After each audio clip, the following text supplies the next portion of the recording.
In the middle of the night in a Ukrainian office, a lone computer boots up. It stays silent for a moment, generates an empty file named perf.c on the desktop, moves it to the Windows folder, and shuts down. The next morning, employees arriving to work find their machines unexpectedly rebooting. Instead of the usual startup screen, they are met with a red and black message demanding $300 worth of Bitcoin to unlock their files. Within hours, the country's economy stalls. People can't buy fuel at gas stations, public transport ticketing systems fail, and hospitals lose access to their critical patient records. Even the ATMs go offline, locking citizens out of their physical cash and grinding daily life to a halt. The infection ignored the Ukrainian border. Because major multinational corporations had branch offices in the country, the malicious code leaped through their networks, spreading outward across the globe. The Danish shipping giant Maersk found 17 of its largest port terminals paralyzed. Ships could not unload, trucks sat empty, and global supply chains froze. Desperate executives at infected companies transferred the Bitcoin to keep their businesses alive, but the machine stayed locked. The promised decryption keys never arrived because, as researchers soon discovered, the code didn't even have a way to generate them. The ransom demand was a dead end. When cybersecurity researchers reverse-engineered the malware, they found that its only function was total destruction. The program was a wiper. It was specifically coded to scramble the master boot record, the foundational code that tells a computer how to load its operating system, rendering the machine permanently dead. And the infection wasn't spreading at random.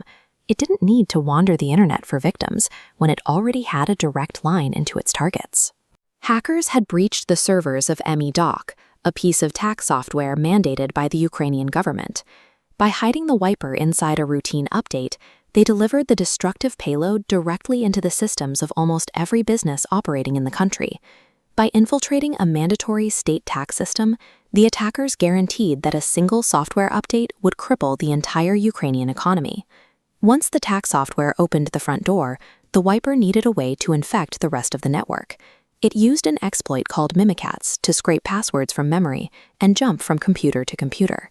For more resilient systems, the worm escalated its approach. It deployed two highly sophisticated exploits known as Eternal Blue and Eternal Romance. These were state-grade cyberweapons, tools originally developed by the United States National Security Agency that had recently been stolen and leaked online. The combination of these tools allowed a single infected machine to bypass standard security protocols entirely, take over administrative rights, and destroy an entire corporate network in minutes. As investigators analyzed the coding techniques and the timing of the strike, they found forensic fingerprints matching a known threat group called Sandworm. Sandworm is a specialized cyber unit operating within the GRU, Russia's military intelligence agency. In 2017, Russia and Ukraine were already engaged in a physical war. The digital realm simply provided a new front line for the conflict. The GRU took stolen American intelligence weapons and repurposed them to digitally carpet bomb a neighboring nation. Which brings us back to the lone computer waking up in the middle of the night. Amidst the chaos that cost the global economy an estimated $10 billion, researchers found a handful of machines inside devastated networks that survived completely untouched. The reality of modern conflict is that nation-states are willing to inflict billions of dollars in global collateral damage just to hide their tracks.